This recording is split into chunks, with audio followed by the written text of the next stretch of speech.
Film industry వీధిలోకి రావడం అనేది కాదు సార్. మెయిన్ ఏంటంటే ఒక మంచి మనసుతో, ఒక మంచి ఆశయంతో మన గౌరవ ముఖ్యమంత్రి గారు కె చంద్రశేఖరరావు గారు పిలిపించారు. తప్పకుండా అది అందరికీ మంచి జరిగేది. సో ఫిల్మ్ ఇండస్ట్రీ అనేది ఒక సింగిల్ ఫోకస్ ఫీల్డ్. ముందుగా మేమంటూ వచ్చి దీనిలో పాల్గొంటే తప్పకుండా దానికి కొంత ఇన్స్పిరేషన్ ఇచ్చిన వాళ్ళం అవుతాం. మనం నిజంగా ఎంత చేసామో చేయలేదని తీసి పక్కన పెడితే డెఫినెట్గా ఒక మంచి ఇన్స్పిరేషన్ ఇచ్చిన వాళ్ళం అవుతాం.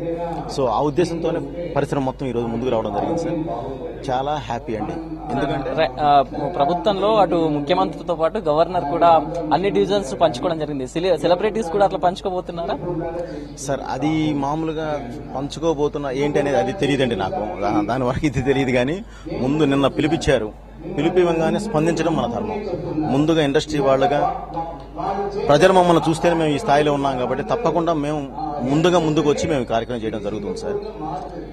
వన్ థింగ్ ఏంటంటే ముఖ్యమంత్రి గారు కె చంద్రశేఖరరావు గారు తలపెట్టిన ఈ కార్యక్రమం దిగ్విజయం అవ్వాలి, అవుతుంది కూడా. ఎందుకంటే ఆయన పెద్ద మనసుతో చేయడం స్టార్ట్ చేశారు. నంబర్ 1. నంబర్ 2, చాలా హ్యాపీ ఫీల్ అయింది ఏంటంటేనంటే ఆయన ముఖ్యమంత్రి గారు అయిన తర్వాత ఫస్ట్ పిలిపించింది ఈ కాకతీయ, మన మిషన్ కాకతీయ అనేది అనౌన్స్ చేశారండి. అంటే పచ్చగా ఉన్న చోట పాండవులు ఉన్నారు అంటారండి. దానికి స్పిరిట్గా ఆయన అది తీసుకొని మిషన్ కాకతీయ స్టార్ట్ చేయడం జరిగిందండి. అది చాలా అద్భుతమైన కార్యక్రమం, ముందు దూసుకెళ్ళిపోతుంది. సో అలాగే ఇది కూడా సక్సెస్ అవ్వాలి అని చెప్పి మనస్ఫూర్తిగా కోరుకుంటున్నాను. Thank you.